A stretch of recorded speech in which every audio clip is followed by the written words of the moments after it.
দশম শ্রেণীর প্রিয় শিক্ষার্থী S Haldar sir YouTube channel থেকে তোমাদের সবাইকে স্বাগতম।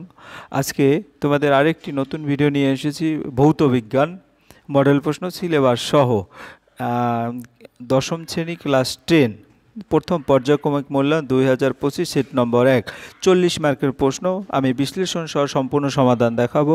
তবে ভিডিওর শুরুতেই তোমাদের যদি বলি, তোমাদের কিন্তু প্রথম ইউনিট টেস্টের বা তোমার দ্বিতীয় ইউনিট টেস্ট যে কোনো টেস্ট পরীক্ষার আগে তোমরা কিন্তু ডাইরেক্ট মনোনিবেশ করবে 2026-এর মাধ্যমিক পরীক্ষায়। অর্থাৎ যখনই প্রিপারেশন নেবে 2026-এর প্রশ্নগুলি খুব ভালো করে দেখবে সংশ্লিষ্ট অধ্যায়ের, তাহলে একসাথে তোমাদের 2026-এর প্রিপারেশনও হয়ে যাবে, আবার দেখা গেছে ক্লাস 10-ও ভালো রেজাল্ট হবে। যাই হোক, তোমরা যারা এখনও আমার চ্যানেলটিকে সাবস্ক্রাইব করোনি তারা এখনই চ্যানেলটিকে সাবস্ক্রাইব করে বেল আইকনটি প্রেস করে দাও, যাতে এরকম আরও অনেক ভিডিও পেতে পারো। দশম শ্রেণী ক্লাস 10 প্রথম পর্যায়ক্রমিক মূল্যায়ন 2025 ভৌত বিজ্ঞান, পূর্ণমান 40, সময় 1 ঘন্টা 30 মিনিট, সিলেবাস, নম্বর বিভাজন, নমুনা প্রশ্নপত্র আমি সকল কিছু দেখাবো সেট নম্বর 1-এর মাধ্যমে। এরপরে আমি আরও দুটো সেট তোমাদের দেব। যাই হোক, সমস্ত প্রশ্নের উত্তরে আমি দেখাবো এই ভিডিওর মাধ্যমে। এক কথায় সাজেশন, তোমরা ভালো করে দেখলে বুঝতে পারবে। সিলেবাস যদি দেখি, তোমাদের পরিবেশের জন্য ভাবনা এক অধ্যায়, গ্যাসের আচরণ, আলো, পর্যায় সারণী, এটা কি এই তিনটা হচ্ছে পদার্থ বিজ্ঞান, অর্থাৎ 1, 2, 3। তার মধ্যে আবার গ্যাসের আচরণটা কিন্তু পদার্থ বিজ্ঞানেও আছে, আবার রসায়ন বিজ্ঞানেও আছে। পর্যায় সারণী ও মৌলদের ধর্মের পর্যাবৃত্ততা এবং আয়নিক ও সমযোজী বন্ধন। এখানে এমসিকিউ কোথায় কোনটা থাকবে, টোটাল 7 মার্ক, কখনো কখনো 7 অথবা কখনো কখনো একটু কম বেশি হতে পারে। যাই হোক, ভেরি শর্ট কোশ্চেন অ্যান্সার এরকম করে তোমরা ভালো করে দেখে নেবে। আমি সরাসরি প্রশ্নে চলে যাচ্ছি, সঠিক উত্তরটি বেছে খাতায় লিখো 5টি। এরপরে পরবর্তীতে আমি রসায়নে আরও কিছু এমসিকিউ দেখিয়েছি। কোনটি গ্রিন হাউস গ্যাস নয়? এটা হচ্ছে অক্সিজেন। অক্সিজেনটা গ্রিন হাউস গ্যাস নয়। চার্লস সূত্র ধ্রুবক রাশি দুটি হলো ভর ও চাপ, অর্থাৎ এটা সি নম্বরের উত্তর। এরপরের প্রশ্ন, সবচেয়ে হালকা হাইড্রোজেন মৌলটি হলো কি? ফ্লোরিন, অর্থাৎ 1 নম্বরের উত্তর। কোনটি সমযোজী অণু? এরকম প্রশ্ন কিন্তু তোমাদের প্রায়ই দিয়ে থাকবে। এটা সমযোজী অণুর বলতে এটা ডি নম্বর, অর্থাৎ হাইড্রোক্লোরিক অ্যাসিড বা হাইড্রোজেন ক্লোরাইড। তারপরে অবতল দর্পণের ক্ষেত্রে বক্রতার ব্যাসার্ধ আর এবং ফোকাস দৈর্ঘ্যের এফ যেটা মধ্যে সম্পর্কটি হলো এফ সমান r/2, অর্থাৎ সম্পর্ক 3, সি নম্বরের উত্তর হবে। এরপর আমরা চলে যাই 2 নম্বরে বিভাগ খ, নির্দেশ মতো নিম্নলিখিত প্রশ্নগুলো উত্তর দাও, বিকল্প প্রশ্নগুলো লক্ষণীয়। পেট্রোল ও কয়লার মধ্যে কোনটি তাপন মূল্য বেশি? পেট্রোলের। শূন্যস্থান পূরণ করো। ভূপৃষ্ঠ থেকে উচ্চতা বৃদ্ধির সাথে সাথে বায়ুমণ্ডলের চাপ হ্রাস পায়। তারপরে তোমার এসআই পদ্ধতিতে সার্বজনীন গ্যাস ধ্রুবকের একক হচ্ছে 8.314 জুল পার কেলভিন পার মোল, জুল পার কেলভিন পার মোল। এরপর আমরা চলে যাচ্ছি, তোমার কি হলো, কোন কোন শর্তে বাস্তব গ্যাসগুলো আদর্শ গ্যাসের মতো আচরণ করে? নিম্নচাপ এবং উচ্চ চাপ, নিম্নচাপ এবং উচ্চ চাপ। তারপরে সত্য মিথ্যা নির্ণয় করো। নিম্নচাপ এবং উচ্চচাপ উষ্ণতায় নির্দিষ্ট চাপ একই আয়তনের সব গ্যাসে ভিন্ন ভিন্ন সংখ্যক অণু থাকে, এটা মিথ্যা। তারপরে কি হলো তোমার, হাইড্রোজেন মৌলগুলো কোন শ্রেণীতে অবস্থান করে? তা 17 নম্বর শ্রেণীতে অবস্থান করে। অবতল দর্পণের একটি ব্যবহারিক প্রয়োগ হলো গাড়ির হেডলাইট, এটা গাড়ির হেডলাইট। এরপরে কাছ থেকে বায়ুতে আলোর প্রতিসরণের ক্ষেত্রে আলোক রশ্মি কোন দিকে বেঁকে যায়? অবিলম্ব থেকে দূরে সরে যায়। আয়নিক যৌগ সাধারণ উষ্ণতায় কোন অবস্থায় বর্তমান থাকে? কঠিন অবস্থায় বর্তমান থাকে। শূন্যস্থান পূরণ করো। 2-8, আয়নিক যৌগগুলো ড্যাশ দ্রাবকে দ্রবীভূত হয়? দ্রবীয় দ্রাবকে দ্রবীভূত হয়। তারপরে এবার বাম পক্ষের সাথে ডান পক্ষ মিল করুন। সবচেয়ে তড়িৎ ঋণাত্মক মৌল হচ্ছে গিয়ে হলো ফ্লুরিন। তারপরে তেজস্ক্রিয় ক্ষার ধাতু হচ্ছে ফ্রঞ্চিয়াম। এবং তোমার তড়িৎ ঋণাত্মকতা অধাতু হচ্ছে হাইড্রোজেন। ঠিক আছে, এভাবে মিল করে তোমরা উত্তর দেবে। ক্যামেরায় কোন ধরনের লেন্স ব্যবহার করা হয়? উত্তল লেন্স ব্যবহার করা হয় ক্যামেরা। এটা 10 নম্বরের প্রশ্ন ছিল। এবার সংক্ষিপ্ত উত্তর ভিত্তিক প্রশ্ন, বায়োমাস কাকে বলে? একটি গ্যাসীয় বায়োমাসের উদাহরণ দাও। আমরা যদি দেখি, মৃত উদ্ভিদ ও প্রাণীর দেহাবশেষ বা প্রাণীদেহের বর্জ্যকে সাধারণভাবে জীবভর বা বায়োমাস বলা হয়। জীবভর বা বায়োম্যাস, বায়ো অর্থ জীব আর ম্যাস অর্থ ভর, এই কারণে বায়োমাস বলা হয়। উদাহরণ: প্রাণীদের মলমূত্র, আখের ছোবড়া, যে রান্নাঘরে অবরুদ্ধ জৈব অবশেষ, কাঠ, কৃষিজাত বর্জ্য ইত্যাদি। জীবভরের মধ্যে বা বায়োমাসের মধ্যে যে রাসায়নিক শক্তি সঞ্চিত থাকে তাকেই বায়োমাস শক্তি বা জীবভর শক্তি বলা হয়। এরপরে বয়েলের সূত্রটি বিবৃতি করো। 3-2।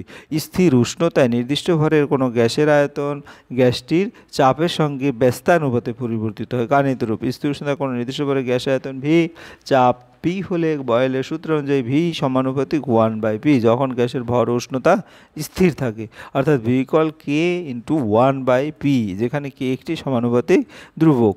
এখন আর গ্রহণ করলে পিভি সমান কে। এখানে স্থির উষ্ণতায় নিঃস্ব ভরে কোনো গ্যাসের P1 চাপে আয়তন V1 এবং P2 চাপে আয়তন V2 হলে বয়েলের সূত্র অনুযায়ী, এখানে আয়তন আসলে একটু ভুল হয়ে গেছে, V2 হবে, ঠিক আছে। বয়েলের সূত্র অনুযায়ী P1 V1 সমান P2 V2 সমান কে ধ্রুবক। আশা করি বুঝতে পেরেছো।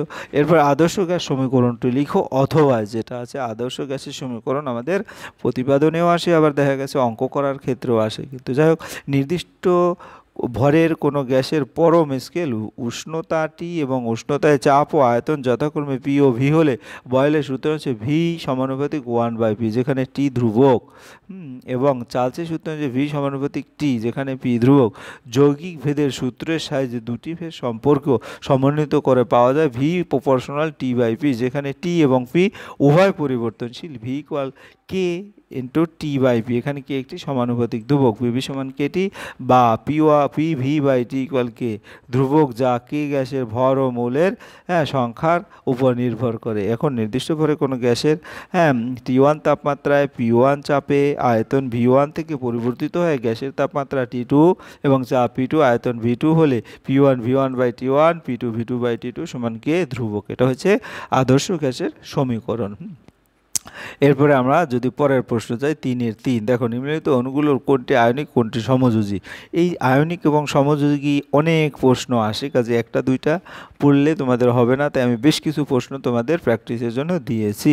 প্রদত্ত কোন যৌগটি গঠনের ক্ষেত্রে অষ্টক নীতি মান্য হয় না। এটা কিন্তু মাধ্যমিক পরীক্ষা যেটা 22-এ এসেছে, এটা হচ্ছে লিথিয়াম হাইড্রাইড। নিচের কোনটিতে সমযোজী বন্ধন বর্তমান। এটা হচ্ছে হাইড্রোজেন ক্লোরাইডে। প্রদত্ত কোনটি আয়নিক যৌগ। এটা হচ্ছে ম্যাগনেসিয়াম ক্লোরাইড। প্রদত্ত কোনটি আয়নিক এবং সমযোজী যৌগ উভয় বন্ধন বর্তমান। এটা হচ্ছে একসাথে তোমরা সোডিয়াম সায়ানাইড, একসাথে তোমরা কি দেখা গেছে এমসিকিউ হয়ে গেল। আবার আয়নিক সমযোজী যৌগ কোনটা সেটাও। প্রদত্ত কোনটি আয়নিক যৌগ। এখানে আয়নিক যৌগ ম্যাগনেসিয়াম ক্লোরাইড। তারপর নিচের কোনটি তড়িৎ যুজি যৌগ। এখানে হচ্ছে সোডিয়াম হাইড্রাইড। সমযোজী দ্বিবন্ধনে অণু হলো কার্বন হাইড্রাইড C2H2 অ্যাসিড বলে ওটাকে, তাই তো। প্রদত্ত কোনটি সমযোজী যৌগ। এখানে কার্বন টেট্রাক্লোরাইড।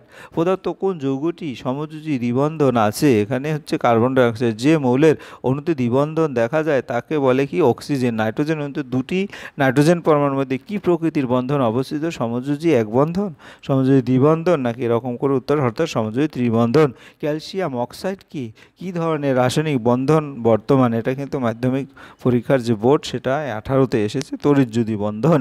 জলের অণুতে হাইড্রোজেন ও অক্সিজেন পরমাণুর মধ্যে কোন ধরনের রাসায়নিক বন্ধন বর্তমান। এটা 16-তে আসছে। অথবা ড্যাশ চিহ্ন দিয়ে জল অণুর প্রথাগত উপস্থাপন দেখাটা মাধ্যমিক 22-এ আসছে। সমযোজী বন্ধন বর্তমান এইচ, তারপরে যে ড্যাশ চিহ্ন দেওয়া হয়েছে একটা ড্যাশ ও এবং তারপরে ড্যাশ তারপরে এইচ। তারপরে হাইড্রোজেন ক্লোরাইডের গ্যাসীয় অণুতে কোন ধরনের রাসায়নিক বন্ধন বর্তমান। সমযোজী বন্ধন। কোনটি তড়িৎযুতি এবং কোনটি সমযোজী। এর মধ্যে দেখা যাচ্ছে তড়িৎযুতি যৌগ হচ্ছে সোডিয়াম ফ্লোরাইড এবং ক্যালসিয়াম অক্সাইড, এবং সমযোজী যৌগ হচ্ছে হাইড্রোজেন ক্লোরাইড এবং এটাকে কি বলে তোমার অ্যাসিটিলিন, মিথেন, ইথিন অ্যাসিটিলিন। তারপরে অ্যামোনিয়াতে উপস্থিত বন্ধনের প্রকৃতি। সমযোজী বন্ধন বর্তমান। সমযোজী ত্রিবন্ধন একটি যৌগক অণুর উদাহরণ দাও। অ্যাসিটিলিন।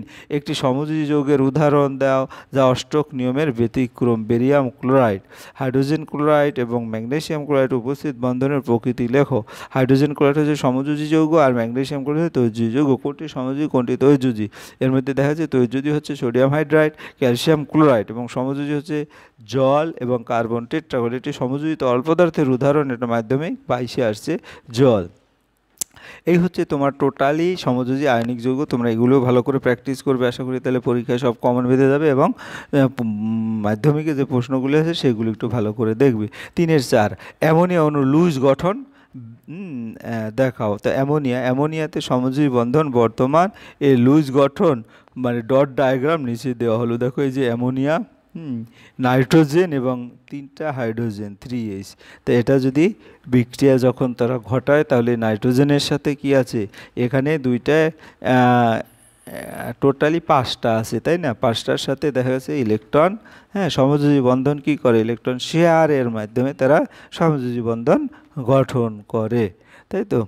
এরপরে দেখা গেছে আমরা পরের প্রশ্ন, অবতল দর্পণে ফোকাস দ্রুত বক্রতার ব্যাসার্ধের মধ্যে সম্পর্কটা মাধ্যমিকে 2017-তে আসছে। এখানে অনেক সময় এই প্রশ্নটা তোমার একটু বড় বেশি মার্কও আসতে পারে। ধরো যাক ক্ষুদ্র, হ্যাঁ, উন্মেষযুক্ত একটি অবতল দর্পণ হলো MOM। এই যে MOM হচ্ছে একটি অবতল দর্পণ, যেখানে ও হলো মেরু এবং এফ হলো মুখ্য ফোকাস এবং সি বক্রতার কেন্দ্র। এই প্রতিটা এই যে সি বক্রতার কেন্দ্র, ফোকাস দূরত্ব ও এফ সমান এফ এবং বক্রতার ব্যাসার্ধ ও সি সমান আর, ও আর সি এটা হচ্ছে আর। হ্যাঁ, অবতল দর্পণের প্রধান অক্ষের সমান্তরালভাবে বি আলোকরশ্মি এ বিন্দুতে দর্পণের উপর আপতিত হয়ে প্রতিফলনের পর ফোকাস, হ্যাঁ, এফ এর মধ্যে দিয়ে যায়, অর্থাৎ সিএ হলো এই বিন্দুতে দর্পণের উপর অবিলম্ব। চিত্র অনুযায়ী আপতন কোণ PAC কোণ সমান প্রতিফলন কোণ এবং FAC কোণ। আবার PA সমান্তরাল OX এবং AC ভেদক, সুতরাং PAC কোণ ইকুয়াল ACF কোণ, এগুলিকে একান্তর কোণ বলে। আবার ACF কোণ এবং FAC কোণ এই ত্রিভুজ ACB সমদ্বিবাহু, এই কারণে তোমার কি লেখা যায়, ACF ত্রিভুজের FC সমান এফ। যেহেতু দর্পণটি ক্ষুদ্র উন্মেষযুক্ত তাই আপতিত রশ্মি উপেক্ষীয় হবে এবং অর্থাৎ এ বিন্দু ও বিন্দু দুটি খুবই কাছাকাছি হবে। সেক্ষেত্রে এফ সমান OF, অর্থাৎ OF সমান CF, OF সমান OC/2, অর্থাৎ F সমান R/2। এই হচ্ছে তোমার F সমান R/2 এর মধ্যে যে সম্পর্ক।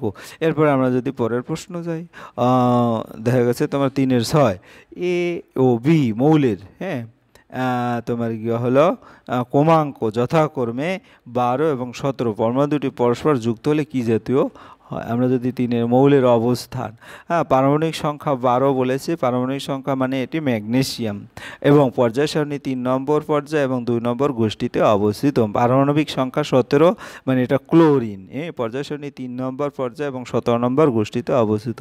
এ মৌলের ইলেকট্রন বিন্যাস যদি দেখো, কে শেলে 2টি, এল শেলে 8টি এবং এম শেলে 2টি, এবং বি মৌলের ইলেকট্রন বিন্যাসে কে শেলে 2টি, এল শেলে 8টি এবং এম শেলে 7টি। এই মৌল তৃতীয় পর্যায়ের 2 নং শ্রেণীতে অন্তর্গত, অর্থাৎ এ মৌলের যোজ্যতা 2। আবার বি মৌলের তৃতীয় পর্যায়ে 17 নং শ্রেণীতে অবস্থিত, সুতরাং বি মৌলের যোজ্যতা 8-7 অর্থাৎ 1। অতএব এ ও বি মৌল দ্বারা গঠিত যৌগের সংখ্যা হবে AB2। ঠিক আছে, আশা করি তোমরা বুঝতে পেরেছ। এরপর আমরা চলে যাব 3-এর 7-এ। অবতল দর্পণের মুখ্য ফোকাসের সংজ্ঞা দাও। অবতল দর্পণের মুখ্য ফোকাস হলো প্রধান অক্ষের সেই বিন্দু যেখানে আলো সমান্তরাল রশ্মি প্রতিফলনের পর একত্রিত হয়, এটি কোনো কেন্দ্রবিন্দু নামে পরিচিত। অবতল দর্পণের মুখ্য ফোকাসের বৈশিষ্ট্য, অবতল মুখ্য ফোকাস প্রধান অক্ষের উপর অবস্থিত। অবতল দর্পণের মুখ্য ফোকাস সমান্তরাল আলোকরশ্মি কিছু প্রতিফলিত হওয়ার পর মিলিত হয়। অবতল দর্পণের মুখ্য ফোকাসে প্রধান অক্ষের সমান্তরালে নেমে আসা কয়েকটি রশ্মি প্রতিফলিত হওয়ার পর প্রধান অক্ষের একটি বিন্দুতে একত্রিত হয় এবং অবতল দর্পণের মুখ্য ফোকাস বস্তুর একই পাশে অবস্থিত। এরপর আমরা দেখছি আলোর বিচ্ছুরণ কাকে বলে, অথবা যে সূর্যের আলো যখন পৃথিবীর বায়ুমণ্ডলের মধ্যে দিয়ে যায় তখন তা উপস্থিত বিভিন্ন গ্যাসের পরমাণু অণু দ্বারা শোষিত হয়। এই পরমাণুগুলো তখন সমস্ত দিকে আলোক পুনরায় নির্গত করে, এই ঘটনাকে আলোর বিচ্ছুরণ বলা হয়। এরপর আমরা চলে যাব সরাসরি 4 নম্বর প্রশ্ন। 4 নম্বর প্রশ্নের 1 দাগ নম্বরে 2টো আছে, 4-এর 1, অর্থাৎ এটা এবং তার অথবা একটা অঙ্ক। এখানে কিন্তু অঙ্ক 3 মার্ক তোমরা দেখতে পাচ্ছ। হ্যাঁ, তো তোমরা অঙ্ক কিন্তু বেশি বেশি করে প্র্যাকটিস করবে। আমি একবারে নিখুঁতভাবে গাণিতিক বিশ্লেষণ করে দেখিয়েছি, ভালো করে যদি তোমরা দেখতে পাও। এখানে স্থির উষ্ণতায় 4 বায়ুমণ্ডলীয় চাপে, তাহলে কি প্রাথমিক বায়ুমণ্ডলীয় চাপ হচ্ছে 4 অ্যাটমসফিয়ার। বায়ুমণ্ডলীয় চাপ মানে ইংরেজিতে বলে 4 অ্যাটমসফিয়ার। এবার কোনো গ্যাসের আয়তন 500 ঘন সেন্টিমিটার, আয়তন কত পেলাম 500 ঘন সেন্টিমিটার, সেন্টিমিটার কিউব। তারপর কত চাপে গ্যাসটির আয়তন, চূড়ান্ত আয়তন দেখা গেছে 125 ঘন সেন্টিমিটার। এই যে এটা চূড়ান্ত আয়তন, তাহলে চূড়ান্ত বায়ুমণ্ডলীয় চাপ P2 সমান হওয়াট, অর্থাৎ এটাই বের করতে হবে। তাহলে আমরা জানি P1 V1 সমান P2 V2, এটা কিন্তু আমরা জানি। বা P2 সমান এক পাশে নিয়ে নিলাম P1 V1 বাই V2, মানটা বসিয়ে দিলাম। P1 4 atmosphere, V1 500 centimetre cube আর V2 হচ্ছে 125 সেন্টিমিটার কিউব। এখানে ক্যালকুলেশন করলে 16 অ্যাটমসফিয়ার হয়। আশা করি তোমরা বুঝতে পেরেছো। এখন অথবা প্রশ্ন দেবো, বায়ুমণ্ডলীয় চাপে 127 ডিগ্রি উষ্ণতায় 6 মৌল কার্বন ডাইঅক্সাইড গ্যাসের আয়তন কত হবে? এখানে আর এর মান দেওয়া আছে, মৌল সংখ্যা দেওয়া আছে। যাই হোক, এখানে কি বায়ুমণ্ডলীয় চাপ P সমান 1 অ্যাটমসফিয়ার অর্থাৎ 101325 প্যাসকেল। তারপর আয়তন V সমান হচ্ছে তোমার এভাবে করে আয়তন হচ্ছে আর 0.082 লিটার অ্যাটমসফিয়ার পার মৌল। লিটার অ্যাটমসফিয়ার পার মৌল, এটা অবশ্যই দেওয়া আছে লিটার, লিটার, এটা কি অ্যাটমসফিয়ার পার মৌল, এই পার কেলভিন। ঠিক আছে, এভাবেও তোমার উত্তরটা দেওয়া আছে। যাই হোক, তাপমাত্রা দেওয়া আছে 127 ডিগ্রি সেলসিয়াস, এখানে উপরে উঠবে এটা, 127 ডিগ্রি, তো 127 273 অর্থাৎ 400 কেলভিন। মৌল সংখ্যা n সমান 6 মৌল। তাহলে আমরা জানি PV সমান nRT বা V সমান nRT বাই P। এখন মানগুলি বসিয়ে দিলে 6 মৌল এত লিটার অ্যাটমসফিয়ার পার মোল পার কেলভিন, আর এখানে ডিভাইডেড 1 অ্যাটমসফিয়ার অর্থাৎ 196.4 লিটার। তাহলে আমরা উত্তর অনায়াসে পেয়ে গেছি। এরপরে আমরা 4-2 যাব। প্রিজমের আলোকরশ্মি প্রতিসরণের ক্ষেত্রে দেখাও যে মোট বিচ্যুতি সমান ডেল্টা, এই যে সমীকরণটা, ডেল্টা সমান I1 প্লাস I2 মাইনাস এ, অর্থাৎ I1 I2 হলো আপাতন এবং প্রতিসরণ কোণ এবং এ হলো প্রিজমের প্রতিসরণ কোণ। যাই হোক, আমরা যদি দেখি একটা আলোকরশ্মি প্রিজমের মধ্যে দিয়ে যায়, দেখাও যে চ্যুতিকোণ ডেল্টা, চিহ্নগুলো এখানে ব্যবহৃত হয়েছে, যেটা মাধ্যমিক পরীক্ষা 2017 প্রশ্নেও কিন্তু এটা এসেছে। যাই হোক, একটা প্রিজম তোমরা দেখতে পাচ্ছ ABC, দর্শক ABC প্রিজমের প্রধান সেট MNOP হলো প্রিজমের মধ্যে দিয়ে আলোক প্রতিসরণে আলোর গতিবেগ, অর্থাৎ এই যে M এখান থেকে যাবে, তারপরে এখান থেকে গিয়ে এইখানে চলে যাবে। ঠিক আছে, তাহলে এটাই বলছে MNOP। প্রিজমের দিয়ে আলোর প্রতিসরণের গতিপথ AB হলো আলোর প্রতিসরণে আপাতন কোণ, MNZ হলো I1 প্রতিসরণ কোণ, ONQ হচ্ছে R1 এবং AB তলে প্রতিসরণের চ্যুতিকোণ ডেল সমান SNO কোণ, I1 মাইনাস R1। এসি তলে NO আপাতিত রশ্মির ক্ষেত্রে আপাতন কোণ, NOQ কোণ সমান R2 প্রতিসরণ কোণ, TOP কোণ সমান I2 চ্যুতিকোণ ডেল সমান FOP সমান ডেল 2 সমান I2 মাইনাস R2। এরপরে যদি আমরা দেখি ওপিকে পিছনের দিকে বর্ধিত করলে OP NSকে আর বিন্দুতে ছেদ করে। যে ওপিকে যদি আমরা পিছনের দিকে বর্ধিত করি তাহলে দেখা যাচ্ছে যে আর বিন্দুতে ছেদ করে। ঠিক আছে, সুতরাং আলোকরশ্মি ও বিন্দুতে প্রতিসরিত হওয়ার জন্য চ্যুতিকোণ ORS সমান ডেল্টা কোণ। এখন RNO ত্রিভুজের বহিস্থ কোণ SRO কোণ সমান বহিস্থ কোণ বিপরীত অন্তঃস্থ কোণ দুটি সমষ্টির সমান, অর্থাৎ RON কোণ আমাদের জানা, যেটা NOR কোণ। তাহলে এখানে RON কোণ FOP কোণ, অর্থাৎ এই দুটো বিপরীত কোণ। ডেল সমান ডেল 1 প্লাস ডেল 2, তাহলে ডেল 1 এর পরিবর্তে I1 মাইনাস R1 আর ডেল 2 এর পরিবর্তে I2 মাইনাস R2। এখানে আমরা আগেই বসিয়েছি।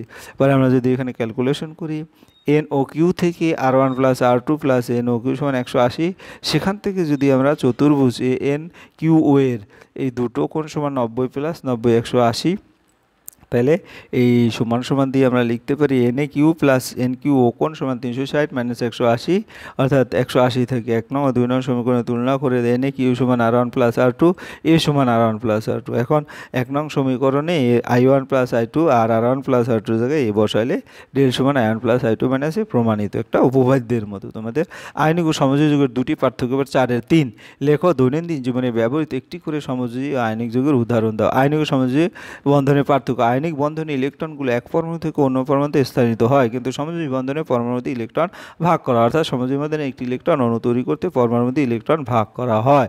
দৈনন্দিন জীবনে ব্যবহৃত আয়নিক ও সমযোজী বন্ধনের উদাহরণ যেমন টেবিল লবণ, সোডিয়াম ক্লোরাইড, তারপর জল, হাইড্রোজেন, অক্সিজেনের সমযোজী বন্ধন, ক্যালসিয়াম কার্বনেট আয়নিক ও সমযোজী উভয় বন্ধন। তারপর আয়নিক বন্ধনের উদাহরণ সোডিয়াম ক্লোরাইড, অ্যামোনিয়াম কার্বনেট। সমযোজী বন্ধনের উদাহরণ হচ্ছে জল, হাইড্রোজেন, অক্সিজেন সমযোজী বন্ধন। ঠিক আছে, বাতাস থেকে গ্যাস যেমন অক্সিজেন, নাইট্রোজেন এগুলি গাড়ির জ্বালানিতে ব্যবহৃত গ্যাস, খাবারে থাকা যৌগ।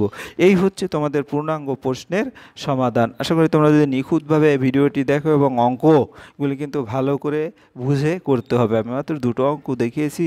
আমার কিন্তু ইউটিউবে আমার চ্যানেলে একটা টোটালি ভৌতবিজ্ঞানের মাধ্যমিক পরীক্ষায় গুরুত্বপূর্ণ কিছু অঙ্ক আসবে, সেরকম একটা সলিউশন সহ দেওয়া আছে। যাই হোক, পরিশেষে বলবো, তোমরা যারা এখন আমার চ্যানেলটাকে সাবস্ক্রাইব না করে দেখো, প্লিজ চ্যানেলটাকে সাবস্ক্রাইব করে বেল আইকনটি প্রেস করে দাও। ভিডিওটি দেখার জন্য অসংখ্য ধন্যবাদ। ভিডিওটি ভালো লাগলে লাইক, কমেন্ট, শেয়ার করতে ভুলো না। আজ এই পর্যন্তই, ধন্যবাদ সবাইকে।